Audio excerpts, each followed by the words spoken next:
Yes, your question is very accurate कि सभी partners की क्वालिटीज डिफरेंट होती हैं. Definitely there is a particular scheme with every partner having the lordship of 7th house is going to have the traits of 7th house lord. Very typical stories are of Cancer and Leo sign. Why? Because Cancer and Leo sign both have Saturn as the 7th lord. So when Saturn is 7th lord, it's but natural that the partner would be carrying the traits and qualities of Saturn's behavior. What is the behavior of Saturn? If we go for Cancer sign, the partners have a keen desire to hold the power because that's the power seeker sign है. उसको pivotal point कह सकते हैं हम birth chart का. तो जब birth chart में ही पावर वहां पर डिपॉजिट है तो अब पावर कहाँ शिफ्ट हो गई? 7th हाउस में.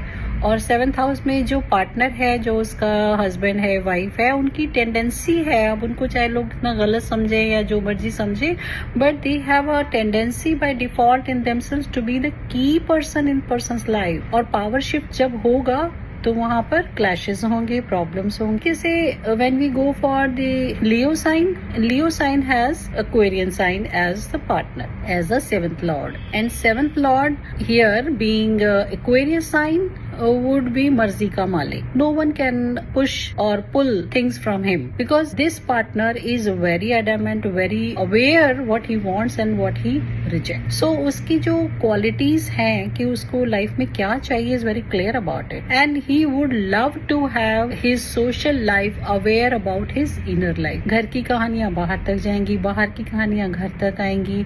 कंपैरिजन होगा कि किसी की लाइफ में क्या हो रहा है, मेरे फ्रेंड्स, मेरे सर्कल में क्या हो रहा है. सो यहाँ पर वो जो बाहर का स्टफ है, सोशल लाइफ का गेम है, वो अंदर आ रहा है और उसकी वजह से, कंपैरिजन की वजह से मैरिज जो है डामाडोल रहती है. तो इसी तरीके से अगर हम अपने ट्रेट उस पर्सन के देखें, वो खुद इस लाइफ में कैसा करेगा. पर ईगो क्लैश बहुत सारे होते हैं. वो अपनी जो है ना, अपनी पावर एक्सरसाइज करना चाहता है, इक्वल राइट चाहता है, बट सब सर्वेंट होना पसंद नहीं है. लेकिन जो सामने वाला है वो चाहता है कि ये मेरा पार्टनर मेरे अकॉर्डिंग चले, और यहीं पर ये परेशानियां हैं. बिकॉज शनि जो है ना, वैसे भी आइसोलेशन देता है in one of the other principles, कि शनि को अकेलापन पसंद है, उसको इतना मिक्सअप होना पसंद नहीं है. But whenever it is a question of being in limelight, yes, the partner would love to exercise, to be in power and to be. So वो एक रीजन होता है कि इन लोगों की लाइफ में बहुत सारा मिर्च मसाला होता है.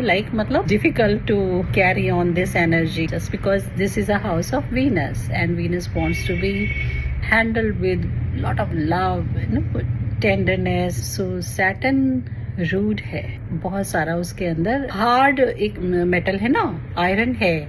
So when it blows it is hard to digest.